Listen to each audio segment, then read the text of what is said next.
राजगीर में बन रहा नेचर सफारी मार्च तक लोगों के लिए खुल जाएगा।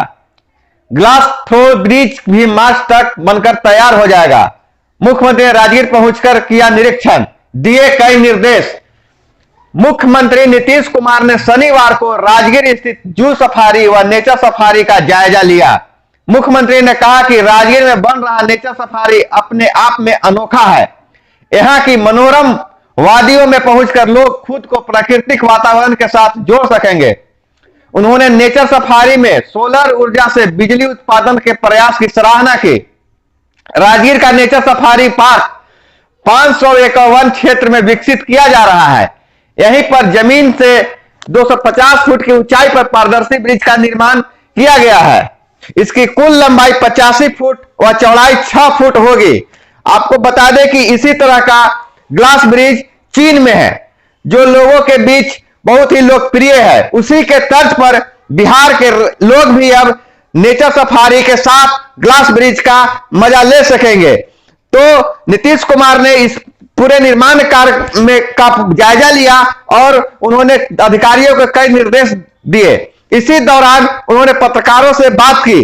तो आइए देखिए इस रिपोर्ट में नीतीश कुमार ने पत्रकारों को क्या बताया और नेचर सफारी कब तक खुल जाएगा। और इसमें जो नई पीढ़ी के लोग हैं, बच्चे हैं, बच्चियां हैं और आज से दूसरे उम्र के लोग भी आकर के एक एक चीज को एंजॉय करेंगे।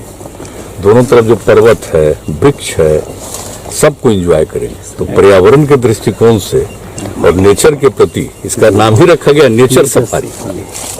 तो प्रकृति के प्रति बहुत जागृति होगी और बहुत अच्छा है। देखिए चारों तरफ किस किस तरह से इसमें साइकिल चला करके जाएंगे, वहां पर ऐसे ही हाथ जाएगा तो एक तरह से जैसे बैठ करके आएगा। तो कितना अच्छा सब काम अब जल्दी से जल्दी लोग पूरा करेंगे और सबका देखभाल के लिए पूरा इंतजाम करेंगे।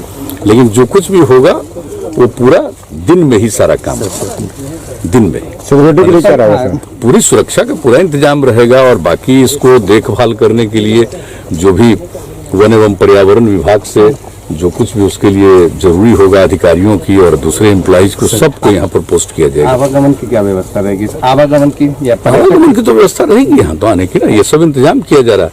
ये आने का जो रास्ता है इसको भी और ठीक किया जाएगा। तो दोनों तरफ से जाएंगे तो आप जानते ही हैं कि ये रास्ता ही रहा है ना भगवान बुद्ध का। तो इस रास्ते को तो और बेहतर बनाया जाए। और पहले हमको बचपन में याद है से बस से गए थे तो एक अलग चीज है। लेकिन बीच में तो वन के चलते ये बंद हो गया था और जब हम आए 9 में और उसको सब जगह देखा तो हमने फिर वही तो आप तो सबको मालूम ही है इतना और अच्छा हो जाएगा। आप देखिए कितने लोग आएंगे।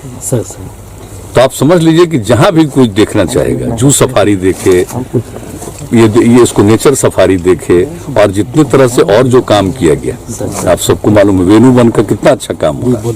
तो हर जगह लोग जाएंगे, देखेंगे और जू सफारी बनवा रहे हैं बहुत अच्छे ढंग से। तो उसी सिलसिले में जब हम यहाँ आते रहे हैं, आप सब लोगों को मालूम है 2009 से ही सब कुछ देख करके जो हमने एक मेरे मन में जो बातें आई हम कहते रहे। तो जू सफारी का तो काम चल ही रहा है, लेकिन जब नेचर सफारी भी बनाना चाहिए ये हमने कहा। लेकिन हाँ, हमारे मन में बात थी कि जो जू सफारी के बगल से ही नेचर सफारी चले। लेकिन अभी हमको सब इन लोगों ने बताया कि उस बीच में नहीं किया जा सकता है, उसको यहाँ से ही किया जाएगा। जो फॉरेस्ट एरिया है इनका उसी में कर सकते हैं। तो यहाँ से इन लोगों ने शुरू किया है।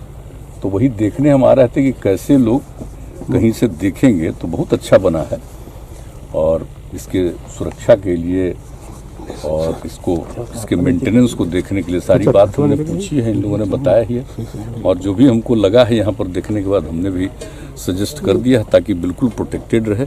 और यहाँ पर जो देखने आएंगे और प्रतिदिन लोग घूमेंगे और ख़ास करके बच्चों के लिए और यूथ के लिए इसको और प्रेरित करने वाली बात है कि ताकि वो नेचर के बारे में उनको पूरी जानकारी हो और देखें। वैसी स्थिति में उनके सुरक्षा का भी पूरा प्रबंध किया जाएगा। कब तक शुरू होगा? हाँ, आप बताइए कब तक आप लोग शुरू कर सकेंगे? मार्च तक कह रहे हैं। मार्च तक प्रोजेक्ट है पूरा। तो अभी तक का प्रोजेक्ट है, मान लीजिए उसमें तक पूरा करें। थोड़ा आगे पीछे थोड़ा बहुत हो सकता है, लेकिन सारी तैयारी। और आज भी चीफ सेक्रेटरी ये बात हो गई है, यहाँ पर पुलिस का भी डिप्यूटेशन रहेगा परमानेंटली। और जो ये काम करते हैं तो इनके जो देखने वाले तकनीकी विशेषज्ञ हैं उनमें से भी कुछ लोगों की यहाँ पर ड्यूटी हमेशा रहेगी, ताकि आप देख रहे हैं ना कि इसकी जो सिक्योरिटी है इसके चारों तरफ वो प्रोटेक्टेड रहना चाहिए, ताकि कभी कोई इधर उधर नहीं कर सके। नहीं तो इसका तो कोई ठिकाना नहीं रहता। आप निश्चिंतापूर्वक छोड़ दीजिएगा तो पता चला कि कोई गलत प्रवृत्ति का आदमी कुछ जा करके इसको नुकसान पहुंचा सकता है। ये तो आदमी को सर्टेन कुछ लोग तो होता है, ऐसा कोई जरूरी नहीं है, लेकिन इसके बारे में सोच करके ही हम लोग चारों तरफ कोई भी काम अब कर रहे हैं, खास करके जो भी ये जो प्राकृतिक चीजें हैं, ताकि लोगों को प्रकृति के प्रति, और आप जान रहे हैं कि हम लोग किस प्रकार से जल जीवन हरियाली अभियान चला करके पर्यावरण के प्रति लोगों को जागरूक कर रहे हैं, और किस तरह से लोगों में जागृति आई है, कितना वृक्षारोपण हो रहा है, जल के संरक्षण के लिए काम हो रहा है, और मौसम के अनुकूल कृषि के लिए काम हो रहा है, सौर ऊर्जा को बढ़ावा दिया जा रहा है। ये सारी बात जो हम लोगों ने तय की है उनके प्रकृति के लिए, हिसाब जल है और हरियाली है तभी जीवन संरक्षित है। तो हर तरह से कि किसी तरह से पर्यावरण का कोई संकट नहीं।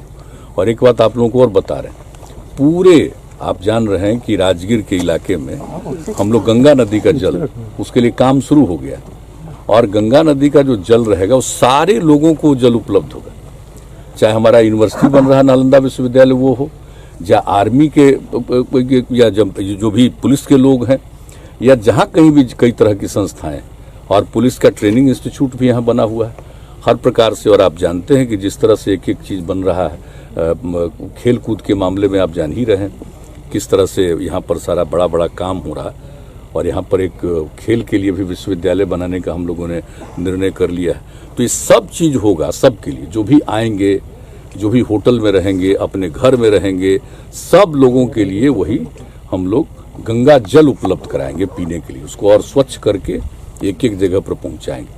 तो अगर एक बार ये हो गया तो फिर नीचे से ग्राउंड वाटर लोग तो अब नहीं करेंगे, उनको मना भी कर दें ग्राउंड वाटर खुद नहीं निकालिए। तो आप जान लीजिए कि कई जगह पर जितना नुकसान पहुंच गया राजगीर में, वो सब फिर से ठीक होने की संभावना।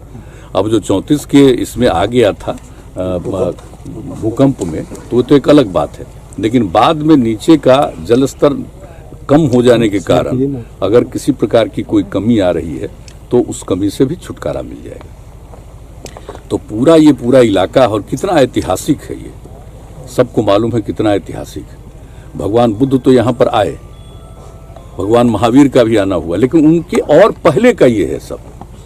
आप सब जानते हैं मगध का उसकी राजधानी रही है, सब कुछ यहीं से शिफ्ट करके फिर पाटलिपुत्र की स्थापना।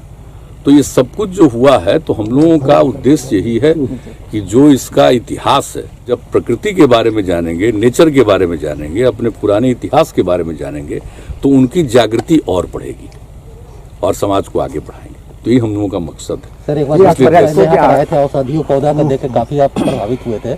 हाँ, तो इन पौधों के लिए पहली बार आए थे तो हमको तो ये कहाँ गए, यही है।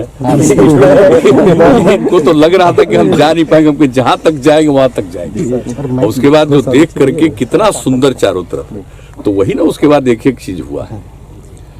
और आप देख ही रहे हैं कि हर जगह हम लोग इसके लिए एक एक तरह का काम करके लोगों को प्रेरित करना।